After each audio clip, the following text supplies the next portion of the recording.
Hello, I'm Z. And, of course, welcome back to Disco Elysium. It's been a while. I gotta say, it's been a while. The file cabinet stands steady as ever. Oh, sorry, I have already checked that. Reason is I've been busy. I've had a bunch of tests at school and all that I had to attend and I had to take care of, and ultimately, it took a lot of my time, so I'm sorry for that, but I am back now. I'm hopefully even more productive than ever. So, without further ado, Ace Detective's over here, let's figure out what happened. The door is locked and cannot be opened from this side without a pass card. Do I have such a thing? I don't. It's the, Inspect book. Sure. Interact. The front of this quarterly journal features a large satirical portrait of the late King Friesel. From the sides of his head, a pair of white antlers spread to the corners of the cover. That sounds sick. That sounds like a sick cover. White antlers. Because white antlers are one of the symbols of communism. They represent a society in accord with the natural world and at the same time above it. That's not... Is that a symbolistically accurate with the how communism is portrayed in real life? Because if it is, I didn't know that. And if it isn't, that's a damn good symbolistic icon. That's actually really nice. A shameful way to treat a former king. Even one as underwhelming as Friesel. Friesel. Because Friesel was incompetent, foolish, and cruel. In short, the embodiment of everything the communards wished to overthrow. It's satire, you see. Flip through the pages, see what catches your eye. To your disappointment, there aren't any full-color pictures to direct your attention. Just column after column of closely set text, interrupted occasionally by little doodles in black and white. I don't have enough intelligence to pass this check. After rifling the pages with your thumb several times, you return to the table of contents. The magazine is divided into several sections. International developments, Kunst und Kultur, and local concerns. Just inside the cover, there's also an editor's note. Read the editor's note. Comrade, as you know, this journal takes its name from Mazov's immortal expression, Du cristal à la fumée. This was his way of describing the way the rigid, crystalline structures of capitalist ideology turn to smoke under communism. Okay. But, like the structures of capitalist ideology, we too are at risk of going à la fumée, unlike many publications which are content to spoon-feed their readers reassuring drivel. La Fumée is committed to telling the radical truth, even when that truth may drive away potential subscribers. Wow. That is an interesting editor's note, and one that was worth reading. So please, if you value our radical Mazovian perspective on contemporary politics, culture, and international affairs, please consider subscribing today. Yours in struggle, the editors. Okay. Kim. This is a communist magazine. What do you expect? It was laying around the office of the Debarders Union. They're probably bankrolling the thing. You flip back to the front of the magazine. Okay, I want to catch up on This international section includes a long, developments. tedious critique of the latest round of free trade negotiations between the EPIS nations and the Free State of Semenine. Okay. You also skip over an article about heavy fuel oil smuggling along the Messina border, something about bear wrestling in Samara, book riots in Yugograd. Okay. Face it, you really aren't interested in foreign affairs. You're not even sure where most of these countries are. I don't know where these countries are. You flip back to the front of the magazine. The table of contents unfolds before you. Alright, let's read Kunst und Kultur. It takes a moment, but gradually it dawns on you. that Kunst und Kultur must mean arts and culture. Yeah. As you leaf through this section, you come across several reviews of recent radio plays, as well as a brief artist spotlight featuring a local artist identified only as CS. The main feature, though, is a long essay titled Tip Top Tournée, a critical Mazovian perspective. Read the profile of CS. This so-called artist spotlight is really just a brief Q&A, made all the briefer by the subject's evident hostility to her interviewer. That certainly sounds like a certain delinquent youth who likes to harass you from her balcony.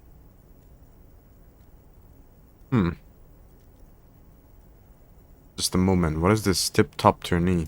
The actual article is surprisingly light on details, but after skimming a page or two, you gather that it has something to do with motor carriage racing. Alright, let's see what they have to say. You think you're settling in for a relaxing recap of the most recent season, maybe sprinkled with some nice anecdotes about a few of the more colorful drivers. Okay.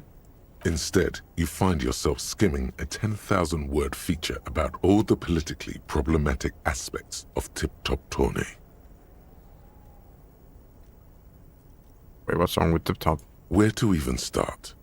For one, there's the crass commercialism of its sponsorships, and then there's the practically criminal emphasis on deadly motor crashes. Who wrote this stuff?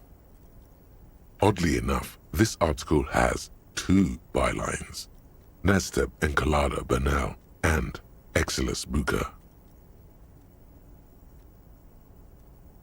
What's so bad about sponsorships? Under capitalism, the article says, every pursuit has its price. Every pleasure, even one as elemental as the joy of racing others around a track, is reduced to an advertising opportunity. Thus, the so-called tournée becomes a competition between increasingly meaningless brand signifiers. Your discount laundry detergent racing against a pack of Astra cigarettes, or even a Fritta. Right, but then you get to see them crash. And that precisely is what's problematic about it. Were it not for the promise of random, spectacular violence, audiences would quickly lose interest. At the end of the day, it's the destruction of these 750,000 real races that you're really watching for. Well, you're right. I really am just waiting for the violence. You see, one cannot avoid the conclusion that Tip Top Tournée is simply the apotheosis of spectacular entertainment under capitalism.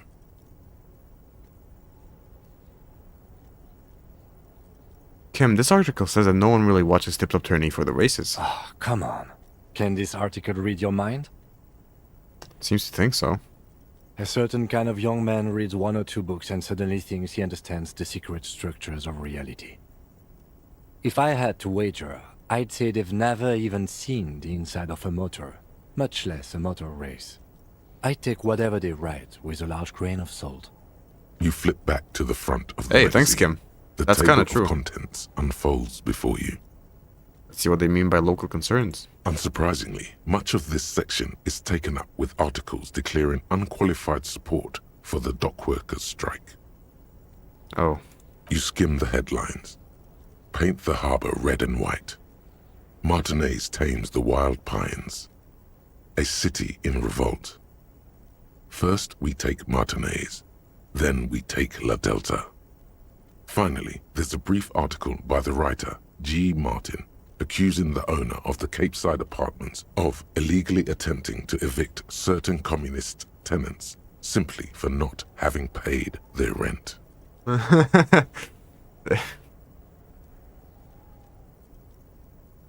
charging rent to live somewhere is pretty outrageous. The writer G. Martin remarks dryly that capitalists love wealth redistribution so long as it's only redistributed upward. You flip back to the front of the magazine. Put the magazine away. I know who wrote that. Not personally, but We've been to their house, haven't we? We've been to their house. I was on the phone here. The payphone hangs mutely on the wall. Already finished that, so I'm going. Don't know where though. Now. Okay, so I'm finished with that room. Check this. Collecting rainwater, as it should. Probably. Not entirely sure. All around great machines in quiescence? What is quiescence? I don't know that word. At least 3 packs worth of cigarette butts. I mean, that's just fancy.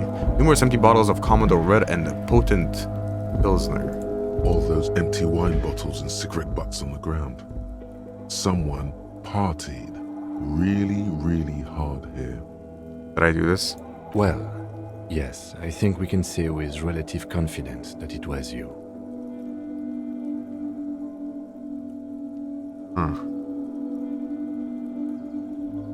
This is just really sad. Must have been miserable. By myself, yeah. Yes, this scene isn't exactly ripping with joy. Let's just move on. If I was all alone, then yeah, that's kind of sad. This is the night watchman's booth. The name on the door reads, René Arnaud. Listen, it's okay to take a few minutes to yourself. Sit down and have a breather. This is where René works. I'm gonna look around, search the booth. If you must. But please hurry. We are pretty easy to spot up here. Nothing incriminating catches your eye. The cabinets are clean and their sparse contents meticulously organized. There's a framed photograph on the table. Take it. It's a black and white photo of a young couple out in a street fair. The man, René, is dressed in a Royal Carabinier uniform. The girl is young and very pretty. She is smiling playfully at the camera. René looks like he's about to smile. This photo must be tied to some good memories. Why did you take that picture of René? Gonna ask him about it. Instinctual to collect evidence. Fine, but let's move. I don't want to be seen snooping around here. Leave. I don't need to rest. I don't gain anything by resting here, I don't think. Down we go.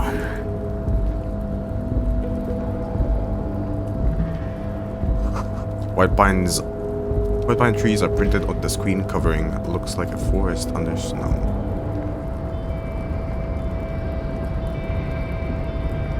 God damn, this is indeed some high-tech machinery. A rusting control panel with several knobs. 2 buttons marked Marche and Arrête are faded with use. It seems to control the large crane above. A container is attached to its hook block. Let's not do that just yet. Let's check what's up here. You see faded industrial lettering on the platform. Kvalsund. We gotta take the money, of course. Yes, there we go. What about over here? Oh, I've got a thought. The shipyard ahead is oddly quiet. The grim machines are sleeping. Pile of cargo belts used for heavy lifting. One says vermilion. We're getting closer, that's for sure. That's what he was hanged with. The speaker tower is silent. There's no work to organize in the yard below.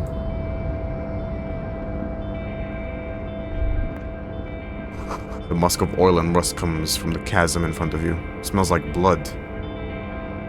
Shit. Can't open that.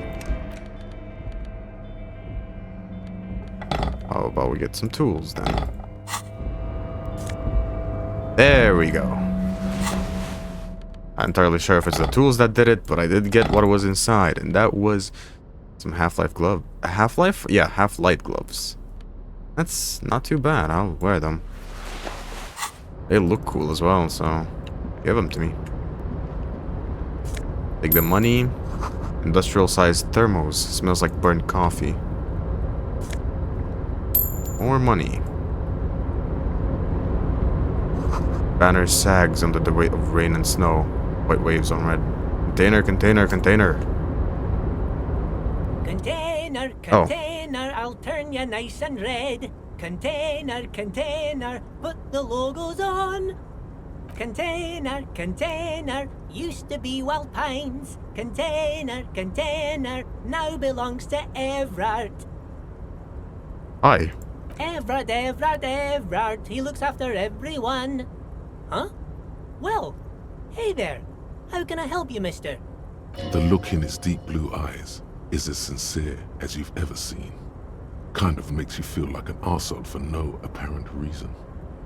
I see you are not a union man, mister. Did you get lost? You're not one of them scabs, are you?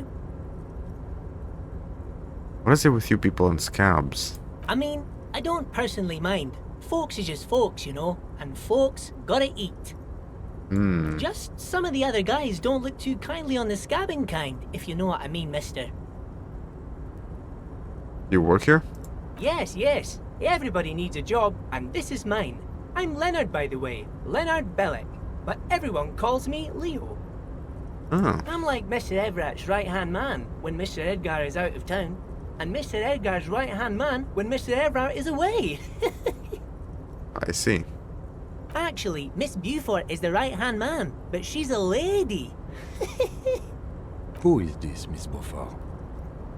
A real pretty lady with a skin like those douce sucre candy bars my missus likes so much. Them are real nice to suckle on once the dinner is done and me and the missus sit down beside the radio. Okay. But I can't listen to the radio all the time. There's so much to do around here and I'm always busy keeping things running here. Yes I am, yes I am. Who's this Miss Beaufort you mentioned? Oh, Lizzie. She is a real sharp tool. Mr. Everett put her through some fancy school and everything, east of the river. 4 years she was gone, and when she came back, she was all fancy and lawyerly. But she's a real nice girl. Grew up in this here neighborhood, knows everybody and gets along with everyone. Real pillar of the community one day, I'm sure. For a fraction of a second, there's sadness in his eyes. If me missus and me was to have a child, I'd be real happy if she turned out like her. But she can't have kids. Dr. Lemaitre said so, and she knows about such things. Been a doctor for almost 50 years she has.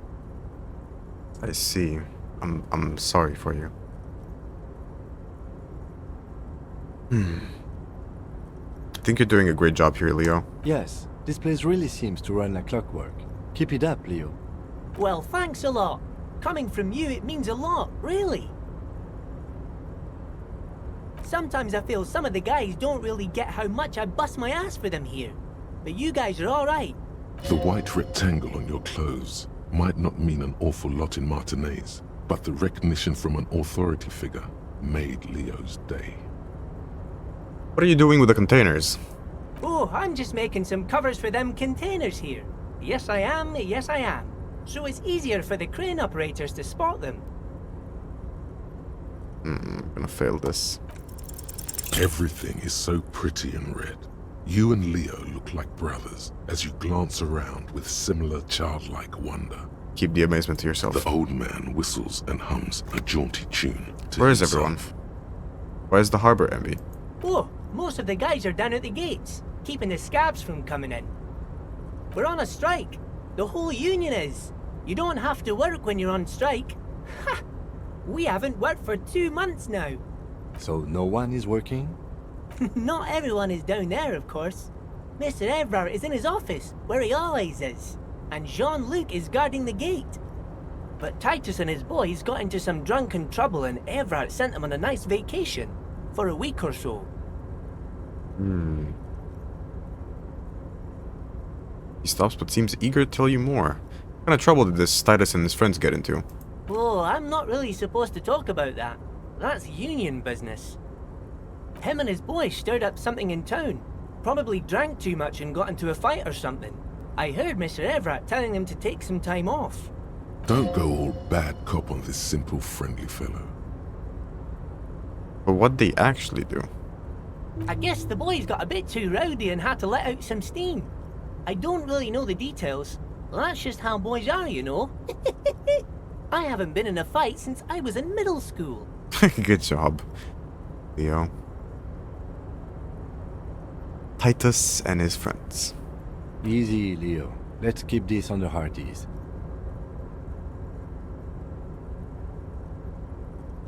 Okay, Leo, let's hear about the fight. Let's hear about this fight you got into. I remember I was the runt of the class. The bigger boys always used to pick on me. You see, I had a bit of a temper back in the day. Flew off the handle like nobody's business. But Mr. Everett and his brother always came to help. Once they beat old Noel Becker so bad he needed stitches on his head. Noel never started another fight with anyone after this. Mr. Everett and Mr. Edgar are... I'm gonna do this again. So, no. Not And I'm gonna ask him the actual boys question got this into time. some drunk... Oh, I'm him and his... Don't go all bad. I guess the boy... Easy, Leo. Too rowdy, Let's keep Leo? this on What the hard what ease. kind of fight did they get into? They kill a mercenary? Too late. Leo's mouth is still moving, and the words are spewing forth. Words, words, and look, even more words. This guy could go on till the end of days. Now he's talking about some drunk sawmill owner who... No, he already switched to a prized fishing rod he apparently owned at some point. You know what? Just Okay. cut in there. Are you with the your Leo questions. who wrote the note to make more banners? Oh, yes, yes. I leave all kinds of notes for myself. That old head of mine ain't so good at keeping things in no more. I almost forgot about the borscht. What was that about the borscht? Oh, yes. I've been taking special whirling borscht to the men every day since the strike started.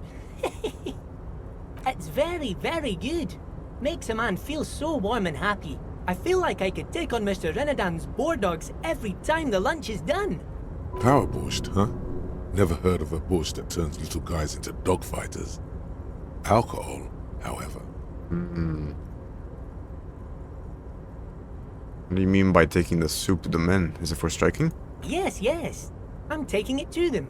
The borscht keeps them happy and in fighting spirits. Makes you all warm inside. They brew it in the whirling in rags.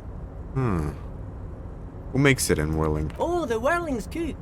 He makes it. Them is always talking with Mr. Manana in that weird language and laughing together. He doesn't speak what we speak. He's from Grad. Okay, it looks like the borscht is spiked. I'm gonna look into it. Oh, sure, mister. Sure. You do that. Yes, sir. We're in that container over there. What's in that container over there? Oh, that one. That should be empty as far as I know. Lots of containers here have nothing in them. They're just waiting to be loaded up. I'm looking for the leader of the Dockworkers Union. Oh, you want Mr. Everett then? He's an awfully nice fellow, he is. Him and his brother are both nice fellows. They've lived their entire lives in this here neighborhood. Guys like Mr. Everett and Mr. Edgar, his brother, are real good guys. Made Martinez what it is today. Mr. Everett and Mr. Edgar and I went to the same school we did when we were boys. Easy now, Leo. I just want to know where I can find this man. Oh, Mr. Everett is where he always is. In his office, of course. 2 joint containers on the right. I Bye-bye see. now. So, that's where he is. But I'm not yet done over here. Leo's a nice guy. I don't really want to get him into trouble though. A rusting control Much. with a loud grind. The crane shifts overhead, moving a massive metal container through the air. Okay, and now the other one is going to put it down. Oh.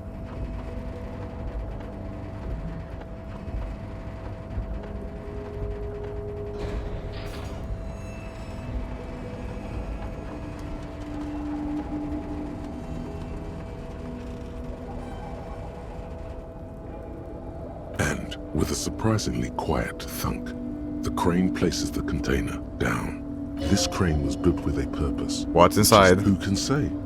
All you know is, it's special. I can't see how that was worth the records, except for seeing the crane in action, which I admit was satisfying. We are going to go look inside, my boy. And then we're gonna lift it back up because we don't want anyone to know we've been here. Before you stands a cargo I think container. there's something special about this. Is this like your thing with that wall again? I can't tell. I think we should investigate. You do?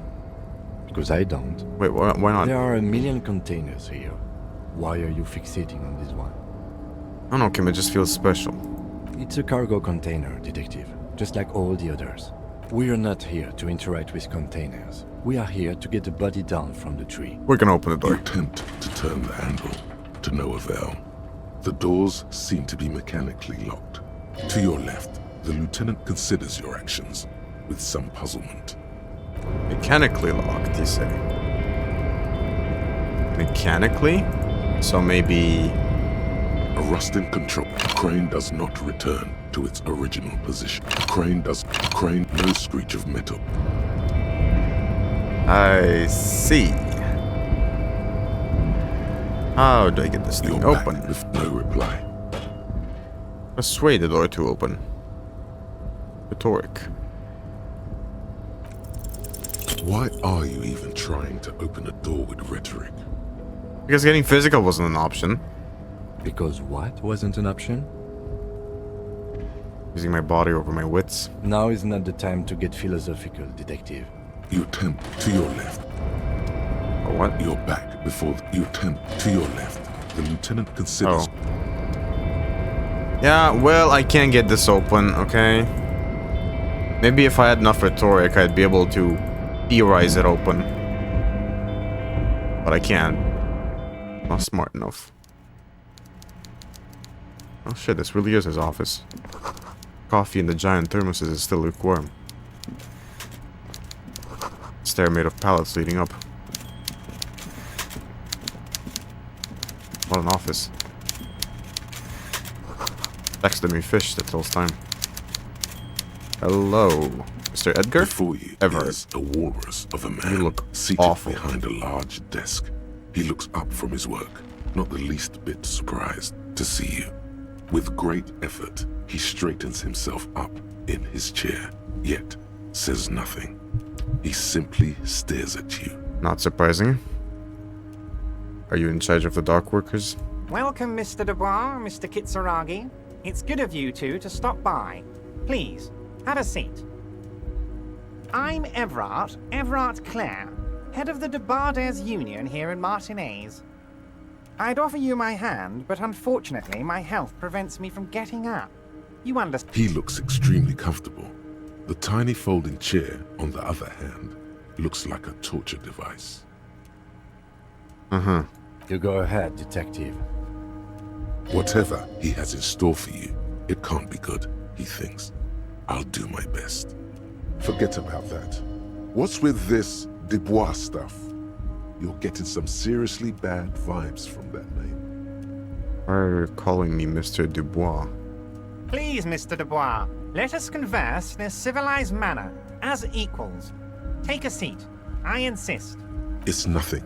Yes, that's probably right. It's nothing. Forget about it. He's trying to It's my throw you name. off your game with this Dubois nonsense. I don't sit, Don't it's not, give in it's the kind of my pressure. thing. Very well, Mr. Dubois. I respect a man with strong convictions. I, too, have convictions. One of which is that I will not engage with any man who won't face me at eye level. Should you find yourself more amenable in the future, I'd gladly resume our conversation. But until then, I'm afraid I must ask you to leave. You're no Titan of Oh Felician, my buddy. god. He's got you in a fork. Sit down or leave. Alright, take a seat. Excellent, Mr. Dubois. I can see that you're a reasonable man, and reasonable men can be of great use to one another. Remain serious. So tell me, how can the head of the Debarders Union help a representative of the Revachol Citizens Militia today? The chair you're sitting on has got to be the most uncomfortable Oh my chair God. in the world. It's violating your backside. I know those kinds of chairs. Oh, by the way, I heard you got a rather rude reception from a certain Lawrence Gart. Some people have no manners, it pains me to say. This should take care of that nonsense. Giant novelty check on the desk. Comically It huge. should be sufficient to cover your expenses for a few days and patch over your differences with a cafeteria manager. Go ahead, take it. Wow, that's 25 real. That's good money. You need it. Not that crazy. You know Guard? Yes, I know Lawrence. He's a real character. No union man in him. A real piece of work, that boy is.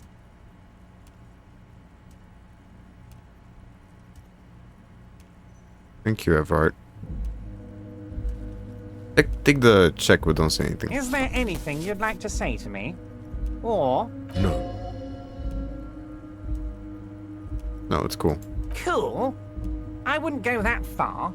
I'm sure there are cooler things than delivering a comically oversized novelty check to a cafeteria manager. But, sure, if that's what's cool nowadays. You nerd. Now, I'd like to set your mind at ease about one other matter. Your lost gun. Let me assure you, Union people are on it as we speak. I've got my best hounds looking for that lost gun. His slug-like lips move, but all you hear is an echo. Lost gun, lost gun, lost gun. That's very accurate to what I was imagining. Just him sitting in the chair, looking at him, and just hearing lost gun, lost gun. That's what I was hearing from his fucking speech. The world is swallowed by a black hole of fear. Good goddamn pill. Only 2 words escape its gravitational pull. Lost and gun. How do you know about my lost gun? I know everything, Harry. Right now, I know that you're worried. Don't be worried. Everything's going to be all right. It's not like you left it loaded. You didn't lose a loaded gun. Local children aren't out there playing with it right now, pointing it into their own mouths. It's in a safe place. I just know it.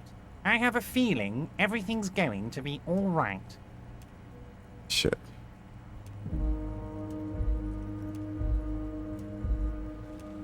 -2 for the chair killing me, huh?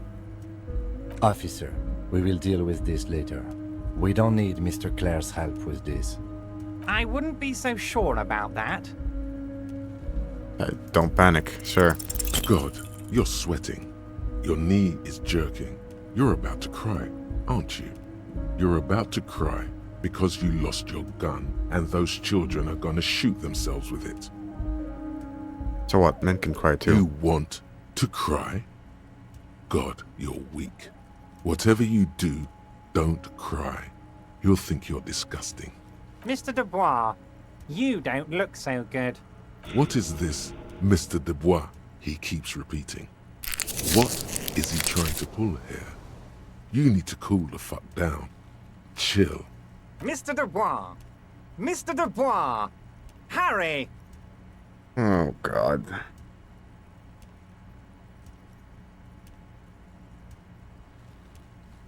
Keep sliding down the chair like a jello shot.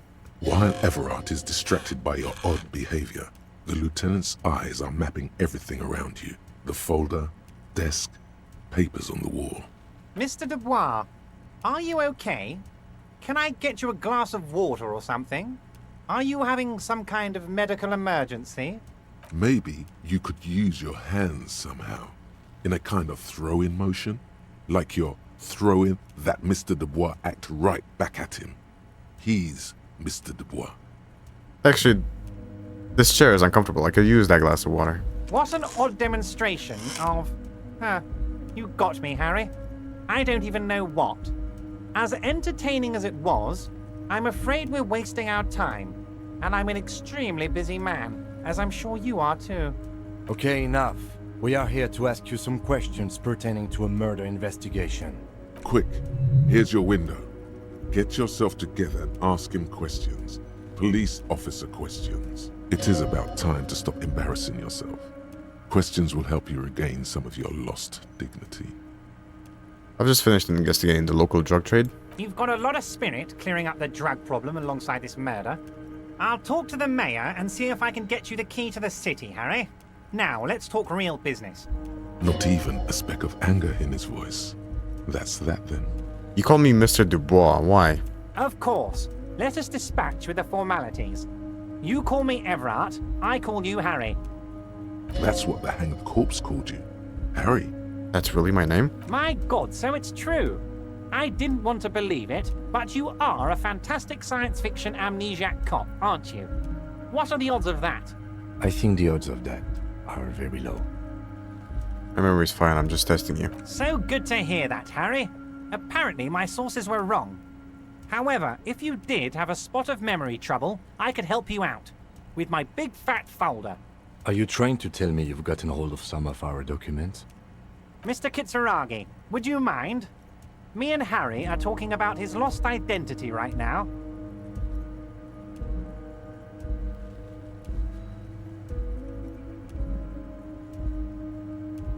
Have another look at that folder. Everard's large hands are covering the folder, but the look on his face says, I know everything about you, Harry. He knows everything about me. I'm sure it's not that bad. At worst, he has an old RCM folder, and I very much doubt even that. Harry, I just know the things that matter to our friendship, and I want you to feel free to ask me about those things. What is my full name? It's Harry. Harry Dubois. You feel like a Dubois, but you don't feel like a Harry. Strange. You don't feel like any of these things. You know what your name is. You have a sophisticated name, like that of a count, or a beautiful man. Like the Bob, but not quite like a Harry, something longer. Sure, okay. You're Harold. Harmon. Haroldamus? But that's not what the record says. The record says Harry Dubois, a real man's name. Mr. Kitsuragi doesn't seem even slightly empathetic to your memory loss, Harry. Okay, you know where I live? But of course, Harry. Your precinct is the 41st and you live in Jamrock. You're a Jamrock boy. A long way from home, but that's okay. Do you know if I have any family? Family? Harry, you're not a family man. There's not one peep of family in here. Unless you think you're a family man. Do you strike yourself as a family man, Harry? I think I do. I think I'd be a wonderful father. Well, yes. I'm sure you're going to make one little boy or a girl very happy and proud one day, Harry. Alright, what kind of cop does it say I am? Harry, you're not simply a cop, you're a star. A bright shining star in the drab law enforcement sky, outshining all other stars. You're a superstar. That's what I like about you. You get me. Of course I do, Harry. And I'm gonna help you shine. I'm gonna put you on all the big stages. Your name in giant neon letters. Harry Dubois.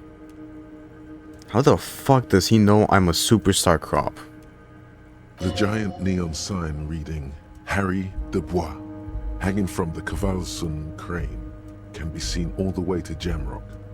Somewhere in Birova, a beautiful woman sees the bright glow on the horizon and says to herself, oh my god, I shouldn't have left him. Where'd you get that folder? Ah, this? My friends in your organization gave it to me, Harry. I find that very suspicious.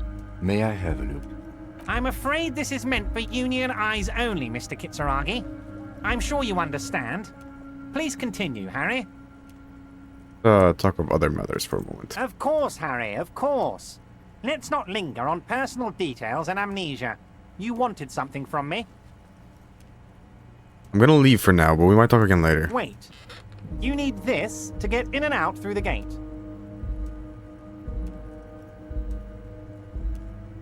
Great. Wouldn't want to get stuck in here. Here, you're one of us now.